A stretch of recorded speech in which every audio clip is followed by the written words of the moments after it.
Welcome back to Switch to Linux. This is the business edition of the weekly news roundup. These are recorded live Fridays, 9 p.m. Eastern Standard Time. If you want to come along and catch the show live and maybe pop out your speakers when we go on fire. But I'm trying to calm myself down a little bit. Well, if you want to help support the channel, there are several ways. Head on over to switchtolinux.com/affiliates if you want to see any of the affiliate links. And I'm looking at added some other ones to this list as well. You can also just head on over to the support page as well, switchtolinux.com/support. We have Patreon, we have Think Life Media, there's direct PayPal links, and if you want to head on over to shop.switchtolinux.com, you can pick yourself up some t-shirts and mouse pads and coffee cups and things like that. All right, Amazon is accused of forcing up prices in antitrust complaint. The one thing I wanted to focus on this one, this is from Bloomberg. So if you wanted to, what I wanted to focus on here is that the antitrust that was going on here is Amazon is basically forcing third-party sellers to use Amazon's own shipping services.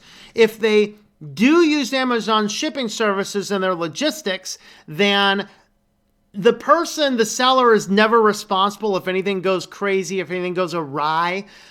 They can just kind of, Amazon will handle it. But if they're choosing not to use Amazon and they are using their own logistics, their own shipping and things like that, then in that situation, then what's going on here is that any delay, like if somebody complains, say the package didn't get here one day, because it was freezing rain somewhere in between where the thing was shipped or whatever else, and they complain to Amazon, Amazon will greatly penalize the company if they're not using their own infrastructure. A lot of this article was interesting to read through, just in the different things that that they were able to do, just all the different stuff that Amazon does to compete out with different services. But again, I just wanted to focus on that one portion where people were being forced to use the shipping services provided, the Amazon logistics, which of course Amazon takes a cut of that now as well.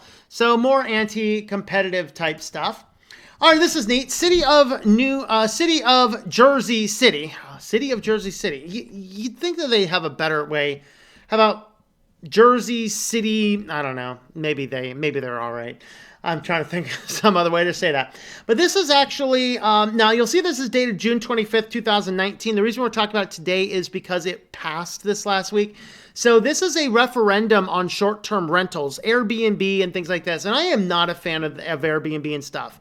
And the biggest reason is it does some serious damage to the housing markets across the country. So big investors will come in. They'll be like, hey, Airbnb's a thing in the town.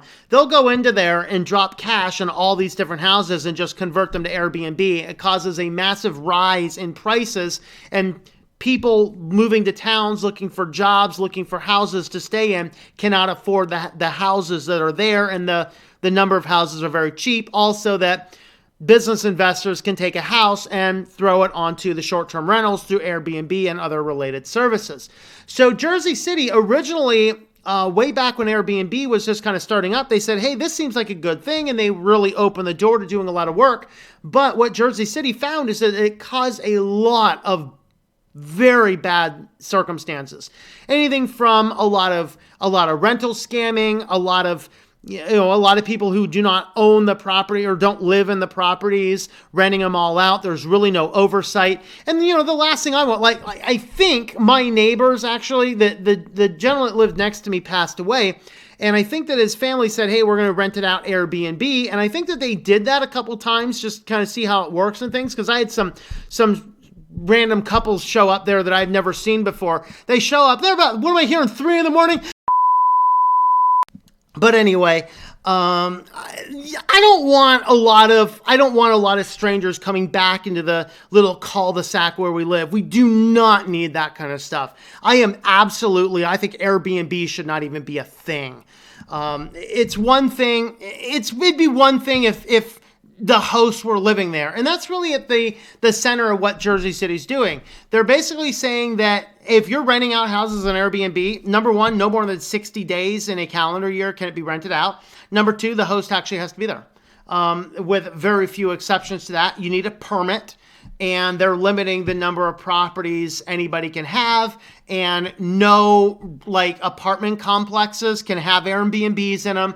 A lot of neat things that I think is a decent midway compromise.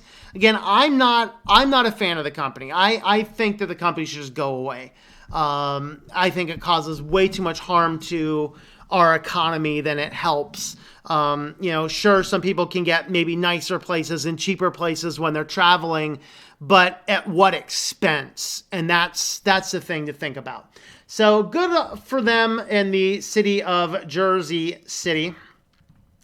All right, dozens of cities sue the FCC. All right, I got to show his face again for all you guys that get mad at your screens. This is time to buy new screens as you want to, So FCC basically is like, hey, yeah, cable companies, you can do anything. Well, the next thing FCC did is they restricted the amount of taxes that cities can charge. So basically saying, hey, you have to let these people in here with absolutely no regulation. We're not going to oversight any of it, and they can do whatever they want, and you're not allowed to charge them for the costs. So like 45 cities now are suing the FCC, and probably a lot more are going to. 46 cities suing the FCC, basically saying you are hurting our ability to maintain our cities. So here's your map. So the blue cities are the ones that apparently are in on this. It's basically saying, hey, if these companies are going to come in here and utilize our infrastructure, they need to pay us. And we have to be able to charge what we need to charge to keep our city infrastructures going. And this is just yet another case of Asia shut your pie hole, favoring them over the American people, which is why he needs to be completely fired from his position. Go send him back to his cushy offices in Verizon. We don't need this guy in any political arena at this point. All right, this is a fun one. Apple's Phil Schiller. He's shilling some stuff, man. But Phil Schiller here, he says kids with Chromebooks in classrooms are not going to succeed. But if you want to really succeed with your children, they need the iPads. As a former educator, I'm going to tell you, get technology out of your classroom and it actually causes your students to succeed. You rely on technology in your classroom, your children are not going to succeed nearly as well. Technology hurts more than it helps in the educational arena. It's one thing, like I think I was in college and probably about the golden age where we still had physical textbooks. We did most of our things on paper, but we had the aid of computers to do a little bit of research and work stuff and type up term papers a little bit better than the old handwriting or the old clunky typewriter thing. That was good in our respect of having those different services available. But what's happening these days is you're pushing all of the aspects of education onto these devices. And when you're just typing things in through the computers, you're not learning nearly as much as when it's going from your head down through your muscle memory onto your pen and onto paper. That is what helps you. All right, so I used to sell academic software. I went from a college professor to selling software to college professors for academic software. And hands down, not a single one of those pieces of software works well because none of them actually help the students learn. The student learns through the process. All of the online homework systems, there's nothing about the process. They're always about the answer. Some of them do better predicting the wrong answers. So like I sold Sapling Learning. I'm not sure if that's still the name of it or not. It was bought by Macmillan. And Sapling Learning, what we would predict the most common errors and show them where their errors were.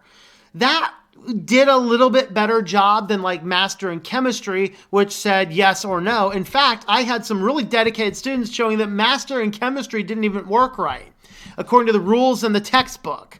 And they proved it. I was like, absolutely. And I gave them a bunch of bonus points because this was a matter of significant figures, right? When you're doing chemistry, or most of your mathematical-based sciences, you have to be very precise in your significant figures, which includes when and where you round to get the correct answers. Well, these systems run everything through the computerized system. It never rounds things in the proper location, so the answer is always different from what it should be based upon the significant figures calculations. But regardless, all of that, none of these help you learn the process. So this guy here is just saying, oh, Chromebooks, they're garbage. They're just for testing. People use them because they're cheap. Use our iPads. We have the tools to help your children succeed. No, you don't. You got to keep technology out of the classroom. That's what's going to help your kids to succeed. When they sit down and they actually do real work and think through the process and can do it without the aid of utilizing a computer, then they are going to learn and understand the material. It is impossible to teach them well with just utilizing these apps. So this was an interesting interview, and actually this part about the kids here was just a small part of it, but it was interesting anyway. All right, on to our feature story tonight.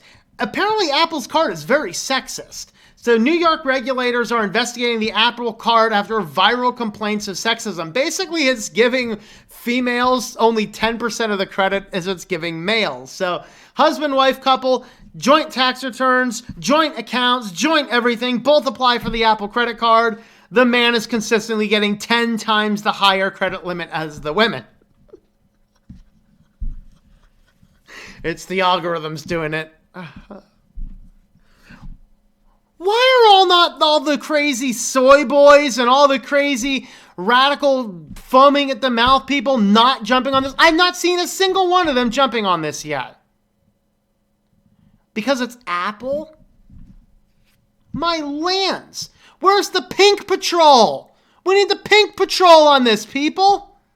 Where is it? Well, I'm not going to read that colorful quote there. But, of course, who was one of the first people? Have a look at this sentence down here. One of the responses came from Apple co-founder Steve Wozniak, who tweeted that although he and his wife have only joint bank accounts and assets, his Apple Card was given a limit 10 times higher than his wife's. Yeah, the co-founder of Apple's, he's got 10 times credit. He's apparently much more credit worthy than his wife is. Shush, woman, go cook me some meals. What? So now New York Attorney